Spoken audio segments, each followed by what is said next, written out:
tout d'abord, dire que, évidemment, c'est un document complexe, ardu, touffu, tout ce que vous voulez, mais ce n'est pas moi qui fais les lois. Donc, nous avons un petit guide d'utilisation qui a été réalisé pour justement essayer de vulgariser les choses et ce sera en disposition du public dans tous les mairies de secteur, bien entendu. Alors, c'est un document ardu, mais heureusement, monsieur le maire, que vous avez à l'époque fait voter un amendement pour que, dans le cadre de la constitution de la métropole, les PLUI soient réfléchis à l'échelle des conseils de territoire et non de la métropole. C'est-à-dire que là, nous sommes sur le premier PLUI de la métropole à l'échelle de 18 communes. Sinon, vous auriez eu droit, messieurs, mesdames, à un PLUI à l'échelle des 92. Alors là, je ne vous dis pas comme les uns et les autres auraient été noyés.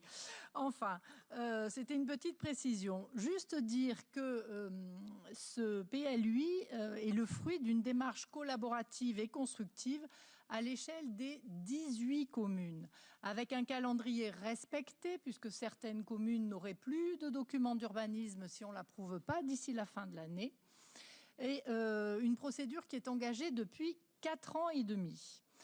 Alors, sur la participation des uns et des autres et la contribution des uns et des autres qui viennent ici dire il aurait fallu un conseil municipal spécial, mais venez aux réunions publiques, il y en a eu 32.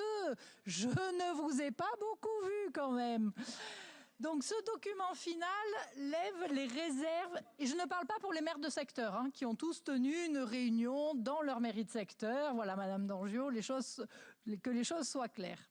Ce document final lève les réserves et tient compte des recommandations issues du rapport d'enquête publique donnant un avis favorable à l'unanimité. Ce qui veut dire que le projet politique du PLUI, parce que quelque part c'est un projet politique, n'a absolument pas été remis en cause par la commission d'enquête publique. Et mes propos seront chiffrés et pragmatiques, loin des incantations qu'on peut entendre ou des raccourcis simplistes et démagogiques que j'ai pu entendre particulièrement ce matin. Bien sûr que dans nos actions politiques, et dans la mienne qui n'est pas facile, celle de l'urbanisme et des permis de construire, qui font toujours l'objet de débats passionnés, pour le dire très gentiment, nous devons assumer et expliquer nos choix, et je n'ai aucun problème à le faire. Oui, Marseille doit se développer, doit attirer des touristes, des entreprises, des habitants, car ce que nous voulons, c'est développer de l'emploi, de la richesse au profit des Marseillais pour leur permettre de se loger. Et non, la ville n'est pas vendue aux promoteurs. Ça, c'est un vieux fantasme relayé en permanence. Depuis que vous m'avez fait l'honneur de me confier cette délégation, j'ai souhaité un petit peu révolutionner les modes d'action avec la commission d'urbanisme où sont présents, merci Madame Dangiot, qui est tout le temps présente ou représentée, à l'inverse de certains maires de secteur qui se plaignent mais qui sont toujours invités et jamais présents pour examiner les permis de construire. Donc la commission d'urbanisme, architectes, collaborateurs de l'agence d'urbanisme, les services, les mairies de secteur. Et je tiens pour Madame Masse à dire quand même que des dizaines de sursis à statuer ont été exercés. Alors arrêtez d'être dans la caricature à dire qu'on fait tout mal. Il y a des dizaines de sursis à statuer qui ont été effectués. Et dans le PLUI, certes, il est ardu, mais vous avez des périmètres d'attente aussi où rien n'est possible et il y en a dans votre secteur. Voilà, je le dis gentiment. Ce PLUI comporte d'ailleurs des nouveautés. 50 orientations d'aménagement et de programmation sectorielle qui constituent des supports d'analyse relatifs à la qualité de l'aménagement et des formes urbaines, ainsi qu'à la cohérence urbanisme-transport. Enfin, un règlement entier consacré à la protection des éléments du patrimoine. 230 fiches nouvelles viennent compléter celles qui existaient au PLU, portant ainsi à 455 fiches patrimoniales dans le PLUI. Ces mesures complètent d'autres dispositifs tels que l'AVAP sur le centre-ville de Marseille et les monuments classés ou inscrits au titre des monuments historiques. Mais aussi maintenir un équilibre avec nos espaces naturels, notre qualité de vie et le développement de la nature en ville. C'est ce qui est développé dans notre PLUI et qui a guidé toutes les décisions. Pour rappel, ce PLUI a été conçu dans une large concertation depuis juin 2015, avec un dispositif inédit d'enquête publique. La priorité a été donnée au renouvellement urbain et à la densification des dents creuses, avec pour objectif la cohérence urbanistique prioritaire, qui est la cohérence urbanisme transport et équipement public. Et je tiens à faire une petite parenthèse sur le parking Longchamp. Parce que lors du déjeuner de presse de jeudi, évidemment, la question a été posée et ma réponse n'a pas du tout été « on abandonne le projet du parking Longchamp ». Ma réponse a été la partie qui est concernée par ce projet-là est une partie qui appartient au domaine municipal, qui n'a pas de protection particulière.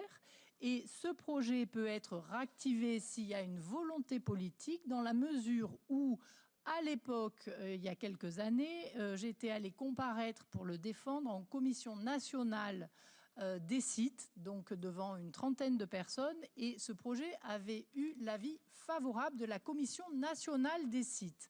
Donc je voulais juste préciser cela parce que je crois que c'est important de ne pas amener quiconque sur de fausses pistes. Enfin, une volonté assumée de production de logements neufs pour répondre aux besoins des Marseillais ou de nouveaux arrivants. Par contre, toujours en cohérence avec ce qui nous a guidés, et les deux maires de secteur ici présents l'ont rappelé, mais je pense que le maire du 15-16, mais il n'est pas présent, ou celle du 13-14 pourrait le préciser, la réduction générale des zones d'extension d'urbanisation ainsi que des droits à construire dans les zones de frange, c'est-à-dire tout ce qui est au pied du massif collinaire ou très peu desservi. L'instauration d'un moratoire sur la création de nouvelles polarités commerciales en attendant le futur document d'urbanisme commercial qui va être élaboré à l'échelle et en cours de réflexion à l'échelle de la métropole, et en protégeant des linéaires commerciaux dans les centres-villes et noyaux villageois pour permettre le dynamisme commercial de ces espaces-là. Une meilleure utilisation des outils réglementaires pour favoriser le logement social. Vous savez que le PLUI de 2013 avait un seuil à 120 logements qui déclenchait 25% de logements sociaux. Le PLUI avait arrêté un seuil à 100. La demande a été de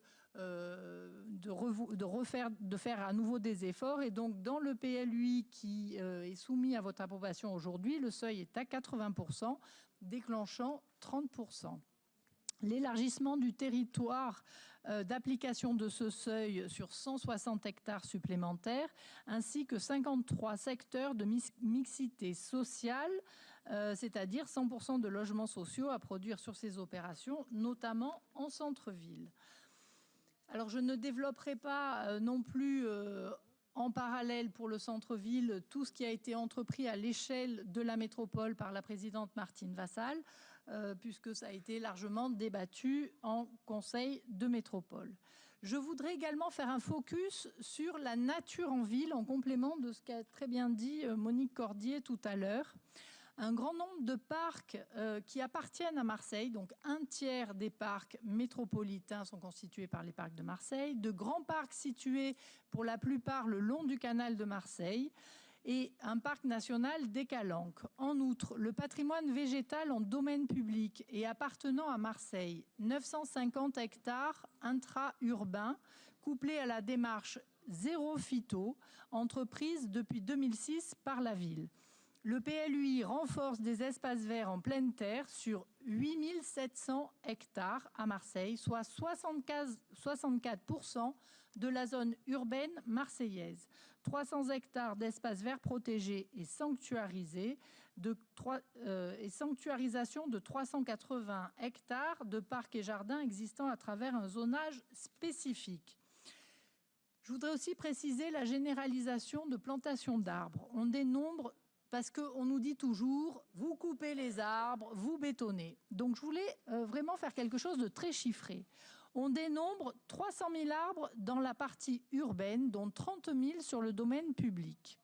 Pour l'année 2018, par exemple, 2500 arbres ont été plantés par la ville de Marseille, par Euromed, par la Soleam, par tous les aménageurs confondus, bien entendu, auxquels s'ajouteront les 1700 en centre-ville, dans le cadre des travaux actuellement réalisés par la métropole et suivant la volonté de la présidente Martine Vassal, que ce soit sur le cours Liotto, le renforcement du Jarret ou en centre-ville propre. Enfin, quelques exemples récents et précis.